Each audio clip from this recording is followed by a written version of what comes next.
السلام علیکم ورحمۃ اللہ وبرکاتہ۔ بچوں، کیا حال چال ہے آپ کے؟ سب خیریت سے ہیں؟ طبیعت وغیرہ ٹھیک ہے آپ لوگوں کی؟ تو آج ہم لوگ جس سبق کو پڑھیں گے، سب جانتے ہیں کہ سید محمد محسن صاحب کی ایک مشہور کہہ لیجیے تخلیق فرار افسانہ جو ہے انہی کے بارے میں ہم لوگ پڑھیں گے۔ سب سے پہلے آپ سید محمد محسن صاحب کے بارے میں اتنا جان لیجئے کہ وہ ایک نفسیاتی افسانہ نگار رہے ہیں، اور ان کا جو افسانی مجموعہ جو بہت مشہور رہا وہ انوکھی مسکراہٹ رہا، اور یہ اردو دنیا میں بہت مقبول و معروف ہوا۔ اور اس مجموعے کی جو بیشتر کہانیاں ہیں وہ نفسیات کے نوعیت کی ہیں، اور ڈاکٹر محمد محسن صاحب بھی کافی مجھے ہوئے قلمکار رہے ہیں، اور انہی کا ایک افسانہ آپ کے آج نصاب میں ہے جس کو ہم لوگ پڑھنے جا رہے ہیں، فرار کر کے۔ ٹھیک ہے، تو سب سے پہلے آپ فرار کا مختصر جان لیجئے کہ فرار کیا ہے، اس کا نام کیوں فرار پڑا۔ تو دیکھیے گا، یہ افسانہ سید محمد محسن صاحب کا لکھا ہوا ہے۔ ٹھیک ہے، محمود اس افسانے کا مرکزی کردار ہے۔ فرار ایک کہانی ہے جس میں محمود نامی نوجوان کی ذہنی کشمکش کو بیان کیا گیا ہے، جو ذہنی الجھن اور ذہنی تناؤ ہے اس کو بیان کیا گیا ہے۔ قصہ کچھ اس طرح ہے کہ محمود کی پرورش غریب خاندان میں ہوئی تھی۔ وہ بچپن میں ماں کی بدمزاجی اور باپ پر بھیجا حکمرانی دیکھتا آ رہا تھا۔ اس کے والد نہایت شریف تھے، اس لیے اپنی بیوی کی ہی بدسلوکی کو جھیلتے رہے، اور اسی ماحول میں محمود کی پرورش ہوئی تھی۔ اس لیے عورت ذات سے شروع دن سے نفرت تھی۔ جب محمود کی عمر 10 سال کی تھی تو اس کے والدین کی وفات ہو گئی، اور پھر وہ اپنے غریب ماموں کے گھر چلا گیا۔ وہیں تعلیم وغیرہ حاصل کیا، یہاں تک کہ وہ اچھی ملازمت کرنے میں کامیاب ہو جاتا ہے۔ لیکن عورت ذات سے وحشت برقرار رہتی ہے۔ دوستوں کے مشورے سے شادی بھی کر لیتا ہے، اور شادی کے بعد جب وہ سسرال کے زنان خانے میں داخل ہوتا ہے تو اسے وہ پرانی بات یاد آ جاتی ہے اور گھٹن سی ہونے لگتی ہے، یہاں تک کہ وہ شادی شدہ زندگی سے خوف زدہ ہو جاتا ہے۔ اس طرح اس کی شخصیت ایک تماشا بن کر رہ جاتی ہے، کن کی؟ محمود کی۔ لہذا یہ ایک نفسیاتی افسانہ ہے، اور اس نفسیاتی نقطہ نگاہ نے محمود کو ازدواجی فرائض سے خوف زدہ کر دیا اور اس کی اچھی خاصی شخصیت کو نامکمل کر دیا۔ اب چلیے معروضی سوالات دیکھیے گا۔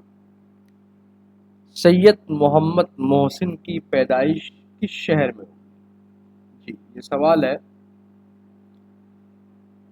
سید محمد محسن کی پیدائش پٹنہ شہر میں ہوئی تھی۔ اچھا کب ہوئی تھی؟ ہو سکتا ہے اگر آپ سے تاریخ پوچھ لے کہ بھئی کب ہوئی تھی، تو یاد رکھیے گا 10 جولائی 1910 کو پٹنہ میں ہوئی تھی۔ ٹھیک ہے، آگے چلیے۔ سید محمد محسن کس موضوع کے پروفیسر تھے؟ ہم سب جانتے ہیں کہ نفسیات کے پروفیسر تھے آپ۔ ٹھیک ہے، آگے چلیے۔ آگے کیا ہے؟ فرار کس صنف سے تعلق رکھتی ہے، یعنی اس کا تعلق کس صنف سے ہے؟ تو افسانے سے کا تعلق۔ اور آگے چلیے بھائی، سید محمد محسن صاحب کے والد صاحب کا نام سید محمد رشید تھا، ہم سب جانتے ہیں۔ سید محمد محسن نے کب میٹرک کا ایگزام دیا تھا بھائی؟ 1926 میں۔ کب؟ 1926 میں۔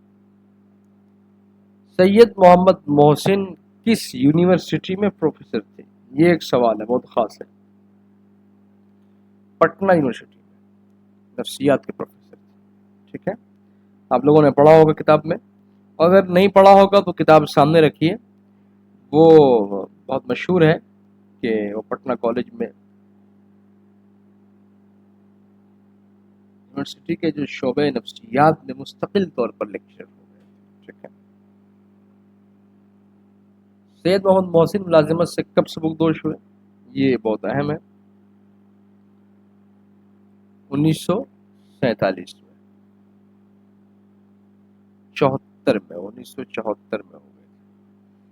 سید محمد محسن 1974 میں ملازمت سے سبکدوش ہو گئے تھے۔ ٹھیک ہے، سید محمد محسن صدر شعبے کب مقرر ہوئے؟